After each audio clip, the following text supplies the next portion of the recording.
Penn State is heavily favored to make it into the 12-team college football playoffs this year. The FPI, College Football's Power Index, feels this is one of the best teams in the nation, and they got a very good chance, in my opinion, of being able to disappoint everybody this year, all right?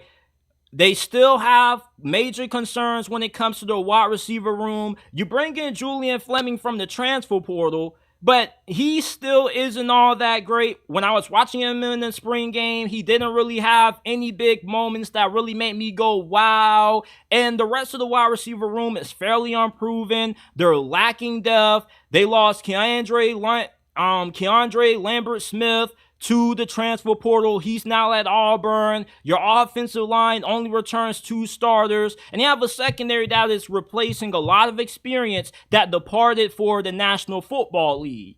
Now, there are some reasons why this team could end up making it into the playoffs. You got one of the best running back rooms in America with Nick Singleton and Katron Allen. You got a stacked defensive line. You got some really good coordinators coming in there. You hired the offensive coordinator from Kansas who did a really good job with Jason Bean, who was their backup quarterback last year. And Tom Allen is one of the better defensive minds in college football. And Drew Aller had a really good first season at the helm for the Nittany Lions. He only struggled against Ohio State and Michigan and Ole Miss in that bowl game.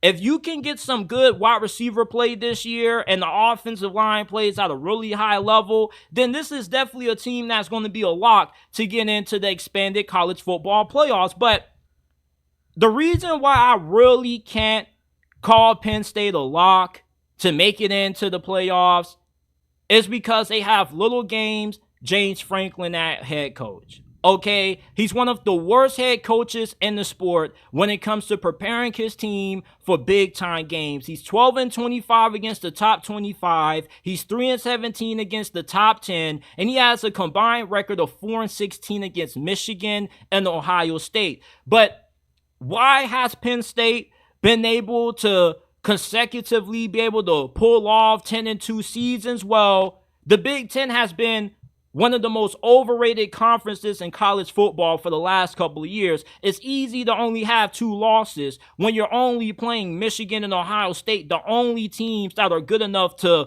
rival you from a talent standpoint. But with Ohio State having a stacked team this year, same thing with Michigan coming off a national championship. They've already proven the ability to get over the hump, and plus they've been able to deliver in big games. Meanwhile, you look at Penn State, I see Oregon coming in, USC, Washington.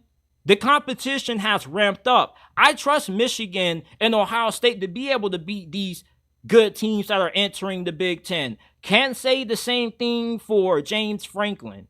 And they got a pretty tough schedule this year. You got to play West Virginia week 1 on the road. That's a game that you should win. I'm not going to pick you to lose that game, but maybe it can get a little bit weird. West Virginia's coming off a pretty surprisingly solid season. You got to go on the road to the Coliseum to play Lincoln Riley and the Trojans. You can question USC's toughness all you want to, but one thing about it, Lincoln Riley is pretty good when it comes to having his team ready for big-time games. Last year was the worst season that he's ever had as a head coach. His track record speaks for itself. Can't say the same thing for James Franklin. I think that USC game for Penn State on the road definitely is going to be a loss because James Franklin hasn't proven the ability to be able to win these big-time games. And there's no reason why he should be given the benefit of a doubt until otherwise. And if you're a Penn State fan, you can let me know if I'm wrong. But I see this 12-25 record against top 25 teams. That shows me differently. Why should I trust James Franklin to beat USC? What? Because this narrative that USC is weak up front? Okay, even though they got a new defensive staff in there, their defensive line has beefed up. They've added a combined total of 340 pounds on that side. on that interior D-line, okay, you can call USC a weak team all you want to, but they're more than capable of being able to give you a L on the road. Then you got to play Luke Fickell and the Wisconsin Badgers. Wisconsin is a sleeper team. They could be really good. They could be a dark horse this year to win the Big Ten. Ohio State at home, that's an L because you're 4-16 every time you play Michigan and Ohio State. So, of course, you're going to lose that game. So, I can at least see Penn State losing 2 games before we get to the tail end of the season against USC, Ohio State, and then you play Washington at home. That game could go either way, but I definitely feel there's a strong chance that Penn State doesn't make it into the 12-team college football playoffs. This, to me, is more of a 9-3 team than it is a 10-2 team. And I get that Penn State has been one of the more consistent programs in the sport for the last couple of years, but I think they've greatly benefited from playing against a weak Big Ten that isn't really that talented. Okay, it's easy to go 10-2 when the only good teams you play that have the same amount of talent as you are Ohio State and Michigan, and you don't show up in those games at all. You bring in a new offensive coordinator who definitely is going to have Drew Aller playing at a really high level this year, but you still don't really have the proven talent at wide receiver to be able to have success against a defense as good as Ohio State's. Wisconsin's defense could be pretty good. And that USC game, yeah, you're going to be able to score points on them, but are you going to be able to go tick for tack? Because I know USC's defense is more than capable of being able to exploit this secondary that is replacing a lot of starters from last year. There is some serious concerns that I have about Penn State when it comes to them being a playoff team this year. I definitely could see a team in the Big Ten coming out of nowhere that can end up being the 3rd best team in this conference for 2024. For so long, we've been so accustomed to seeing a Big Ten that's had a Big 3. But this year, with Oregon, Washington, and USC coming into this thing, I definitely think that there's a strong chance that Penn State gets knocked off that ranks of being a top 3 team in this conference. James Franklin is one of the biggest frauds in America because he doesn't have a good record against the top 25. 12-25, 3-17 against the top 10, and the 4-16 combined record against Michigan and Ohio State. It doesn't get more pathetic than that. Is James Franklin overrated? You're damn right he is. I don't want to hear anything about, well, where is he rated? Wherever he's rated at, he doesn't deserve to be rated. To me, there's not a head coach who's done more with less than what James Franklin has.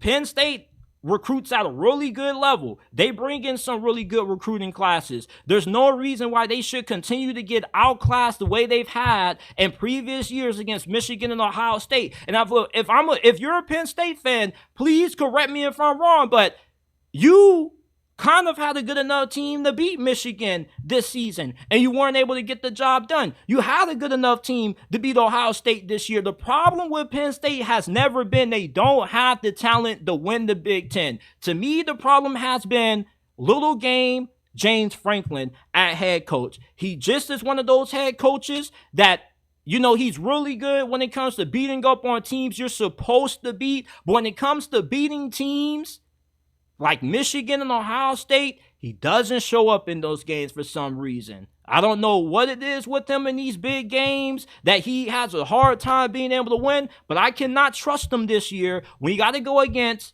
USC, you got to play Ohio State, you got to play Washington and Wisconsin. All those teams have fairly good coaches. USC has Lincoln Riley. He's been to the playoffs before. He's won numerous conference titles when he was in the Big 12.